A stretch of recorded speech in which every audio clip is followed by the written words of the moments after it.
Parole risquée de Jésus. Si quelqu'un veut marcher à ma suite, qu'il renonce à lui-même, qu'il prenne sa croix et qu'il me suive.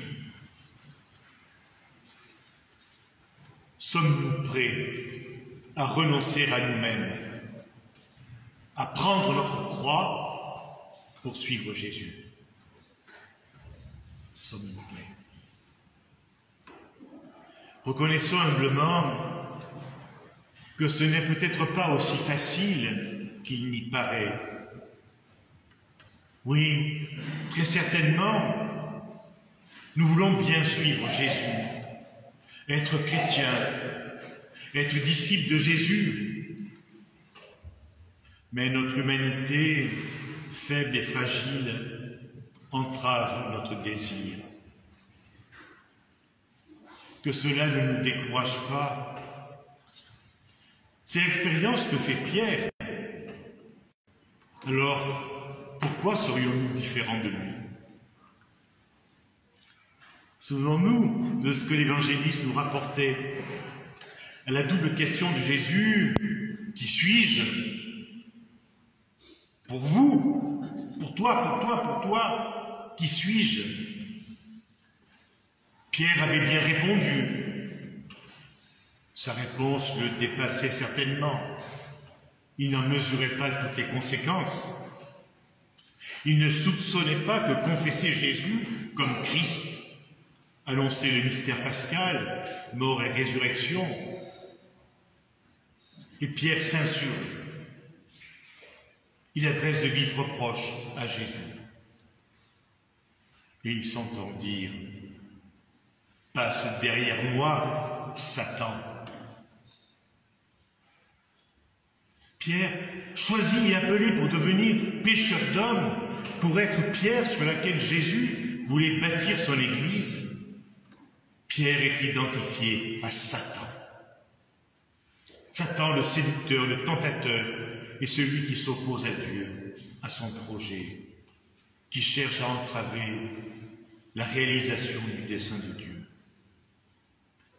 C'est ce que Satan fait dans le cœur de Pierre.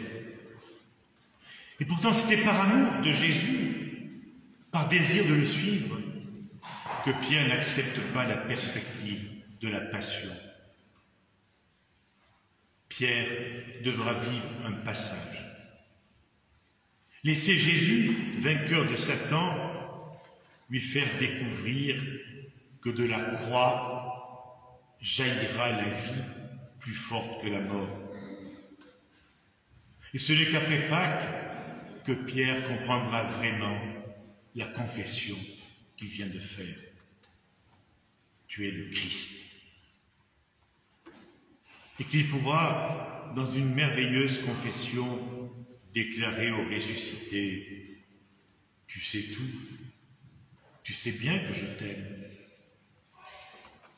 Peu ou prou, nous ressemblons à Pierre. Oui, ne nous décourageons pas. La miséricorde du Seigneur ne nous abandonne pas. Aujourd'hui, nous ne comprenons peut-être pas bien l'appel exigeant de Jésus. Si quelqu'un veut marcher à ma suite, qu'il renonce à lui-même, qu'il prenne sa croix, qu'il me suive. Nous ne sommes peut-être pas prêts à renoncer à notre petit confort, à nos habitudes. Nous ne sommes peut-être pas prêts à renoncer à ce que nous avons, ou ce que nous sommes. Nous ne sommes peut-être pas prêts à prendre la croix. Mais laissons Jésus nous redire avec force et miséricorde: passe derrière moi, suis-moi, laisse derrière toi tes pensées bien trop humaines. Apprends à comprendre mes pensées, à accueillir la parole qui sera lumière sur ta route. Ma parole, source de vie, source de bonheur. La fête d'hier, la Croix glorieuse, éclaire l'appel que le Seigneur nous adresse ce matin. Si quelqu'un veut marcher à ma suite, qu'il renonce à lui-même, qu'il prenne sa croix et qu'il me suive. Celui qui perdra sa vie à cause de moi et de l'Évangile la sauvera. Alors en cette période de rentrée, il nous est bon de prendre un peu de temps pour répondre à la double question que Jésus nous pose. Qui suis-je? Pour vous, pas pour les autres, pour vous, qui suis-je? Pour toi, aujourd'hui, qui suis-je? Il ne s'agit pas de répéter ce que l'on a entendu ou appris. Il s'agit d'une réponse personnelle, appelée à jaillir du plus profond de notre cœur. Une réponse dont on ne mesure peut-être pas toute la portée et les conséquences. Cette réponse, tout en jaillissant en vérité de notre cœur, est marquée aussi par nos limites, nos fragilités, nos péchés. Mais l'important est que cette réponse soit donnée avec foi, avec espérance, avec amour. Et si nous nous entendons dire dans le secret de notre cœur, passe derrière moi, Satan, n'oublions jamais que dans sa miséricorde infinie, le Seigneur veut ouvrir les oreilles de notre cœur, nous fortifier, nous justifier. Il veut nous faire marcher sur la terre des vivants, comme le confessait le prophète Isaïe dans la première lecture, ou le psaume répondant à cette lecture. Et Saint Jacques, dans la deuxième lecture, nous donnait quelques pistes pour renoncer à nous-mêmes et suivre Jésus. Mettre en concordance nos paroles et nos actes.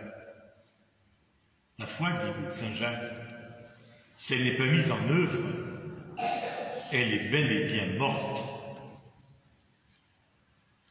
Alors ce chemin que nous sommes appelés à suivre est celui qui, suivi par amour par Jésus, en communion avec son Père, faisant la volonté de son Père, s'abaissant, ne revendiquant aucun privilège, ce chemin, c'est celui de la vie.